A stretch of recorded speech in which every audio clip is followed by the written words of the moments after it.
ክቡራትን ፈተዋትን ናይ ዩቲዩብ ቻናል ቤተሰብ ከመይ ኣለኹም?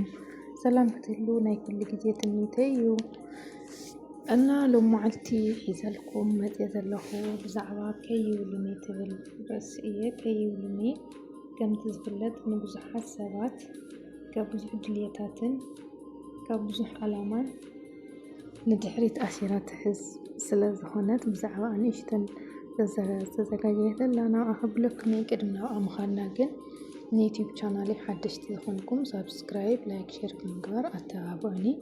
ሰብስክራይብ ዝገበርኩም ለይ ከዓ ብጣዕሚ ካብ ልቢ እየ ዘመስግነኩምና ናብኣ ኸብለኩም ማለት እዩ። ከይውልኒ ማለት ከም ሰብ ኮይነ ኩሉ ግዜ ዝሓስቦ እዩ። ኣብ ሰባት ሓደ ክእረም ዝግብኦ ነገር ኣሎ፣ ንሱ ድማ ከይውልኒ ዝብል ነገር እዩ። ብፍላይ ኣባና ኣብ ሓበሻ ኣብ ዝበዝሕ ዝሪኦ እዩ። ከይውልኒ ካብ ድሌታትካ ካብ ክትወፅእ ዝግብአካ ብዙሕ ዓወት ዘትርፍ ዝኸፍአ ናይ ውሽጢ ሕማም እዩ። ከይውልኒ ካልኦት ሰባት ብዝሓሰብዎ ንነብስኻ ምእሳር እዩ። ቅኑዕ እዩ ኢልካን ዝኣመንካሉ ነገር ሰባት መንታን ከይውልኻ ክትገድፎ ምሕሳብ ከዓ እሞ እቲ ዝኸፍአ እዩ። እዚ ግን ካበይ እዩ መፂኡ ንዝብል እዚ ካብ ኣተዓባብያ ካብ ዝዓበናሉ ማሕበረሰብ እዩ። ሓንቲ ደን ሓደ ቆልዓ ንፋጥስ ርስሓት እዩ። ስለዚ ኣይትነፍጥ ኩሉ ግዜ ፅረ ክትብሎ ዝግብኣ ኣባና ግን ዝበዝሕ ወዲ ክስቶ ነፋጥ ክብለካ እዩ፣ መሳቱኻ ከምዚ ክብልካ እዮም ብዝብል ኢና ዓቢና።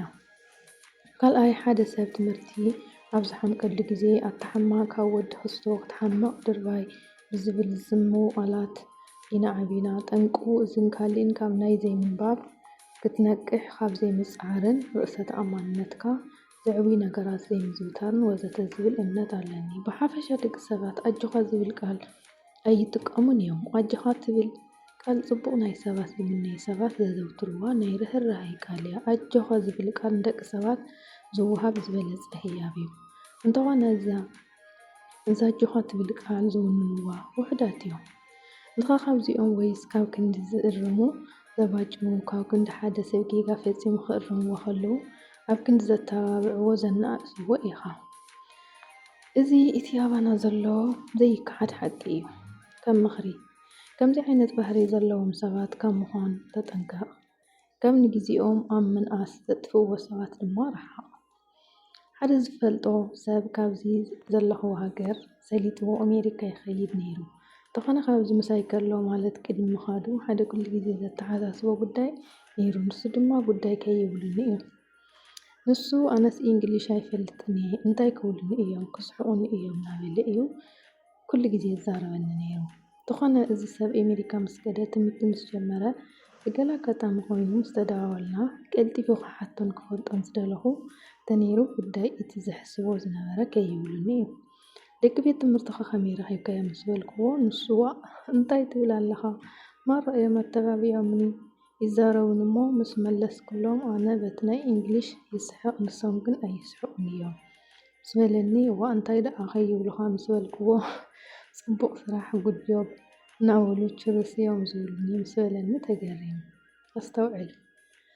እዚ ሰብ እዚ ዋላ እኳ ከይውልኒ ዝብል ኣተሓሳስባ ተኣሲሩ ተነበረ ንሶም ግን ከተባብዕዎ እዮም ተራእዮም። ብሓፈሻ ክትፈልጦን ክትመሃርን ጌጋ ከም ዘሎ ክትኣምን ኣለካ። ሰባት ጌጋ ከይረኽቡለይ እሞ ከይውልኒ ኢልካ ካብቲ ደልዮ ምቁራፅ ፅቡቕ ኣይኮነን። ሰባት ክብሉ ግድን እዩ ካብ ምባል ድማ ኣይዕርፉን። ብፍላይ ሰሪሕካ ካብ ትጋገዝ ዝኾነ እቲ ፅቡቕ ነገር ክትገብሮ ዝግብኣካ ዓላማ እምበር ንሶም ዝብልዎ ከገድሰካ የብሉን። ግደ ሓቂ ግን ከምኡ ምስ በለኒ ባህርናን ባህሮምን ምስ ረኣኹ ፀገም ናይ ደቂ ሰባት ኣተዓባብያ ሕብረተሰብ ኣተሓሳስባን ምዃኑ ተገንዚበ።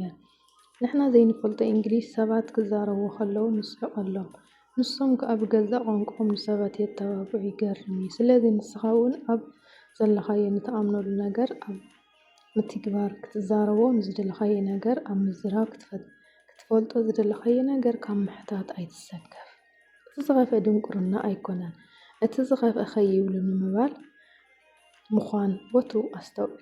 ድንቁርና ብፍልጠት ዝቕየር እዩ። ከይውልኒ ዝብል ኣተሓሳስባ ግን ብማንም ነገር ኣይቕየርን እዩ። ስለዚ ካብ ከይውልኒ ዝብል ፈውሲ ዘይብሉ ሕማም ውፃእ። ካብዚ ነገር ንኽትወፅእ ዝሕግዙኻ ነገር ቀዳማይ ሕልናኻ እምበር ሰባት ብዝብሉኻ ኣይትገደስ። ቅኑዕ ፈራዲኻ ሕልናኻ ጥራሕ ምዃኑ ኣይትረስእ። ካልኣይ ሰባት ከይብሉኻ ኢልካ ተኣምነሉ ነገር ኣይትደግፍ። በቲ ምንታይ ከይብሉን ኢልካ ዝደገፍካዮ ዕድል ካልኣይ ግዜ ዘይክትረኽቦ ትኽእል ኢኻ። ሳልሳይ ምስ ከተባብዑኻ ዝኽእሉ ሰባት ጥራሕ ተማኸር። ራብዓይ ከይተጋገየ ዝተምሃረ ከምዘየለ ኣስተውዕል። ካልእ በቲ ልዕልኻ ዝሰርሕ ሰብ ብምንም ተኣምር ኣይትንቀፍ ወይ ኣይክትንቀፍን ኣይክትበሃልን ኢኻ። እንታይ ደኣ ኩሉ ግዜ በቲ ትሕትናትካ ትሰርሕ ጥራሕ ክትንቀፍን ክትበሃልን ኢኻ ትብል ናይ ዴዘን ዋሽንተን ኣበሃህላ ኣይትረሳዕ እያ። ከይብሉ ንምባል ኩሉ ነገር ሰባት ክቆፃፀርዎ ኣሕሊፍካ ምሃብ ማለት እዩ። ሰባት ምባል የቋርፁን እዮም። ንስኻ ድማ ብፅቡቕ ኣተሓሳስባኻ ኣካይዳኻ ሓፍ ንምባል ኣይተቋርፅ። ሽዑ ንሶም ክብሉ ጥራሕ ናብ ዝነብሐ ከልቢ ክፀርዩ እዮም። ንስኻ ድማ ከም ግመል በሪኽካ ብህድኣት ናብ መጓዓት ክትፀሪ ኢኻ። ከይብሉ ንዝኸፍአ እስር ቤት እዩ። እዚ እስር ቤት እዚ ከይፈንጠስካ ዓወት ይኹን ውሽጣዊ ሰላም የለን። እና ሎማዓልቲ ብዘይሃመፂ ዝነበርኩ ነዚኣ ትመስል ፈቲሕናኩም ተስፋ ይገብር። ብድጋሚ ከዓ እንድሕር ፈቲሕዋ ሼር ሳብስክራይብ እናበልኩም ኣተባብዑኒ ኢኹም ክቡራትን ፍትዋትን ናይ ቻናል ቤተሰብ ይቐኒየለይ። ብጣዕሚ እየ ዝፈትወኩም ፅምኢልኩም ስለዝሰማዕኹምኒ ኣዝየ ካብ ልቢ እየ ዘመስግነኩምና። ብኻሊእ ፕሮግራም መደብ ክስካዕ ንራኸብ። ሰሰናይ ንዓኹም። ቻው ቻው።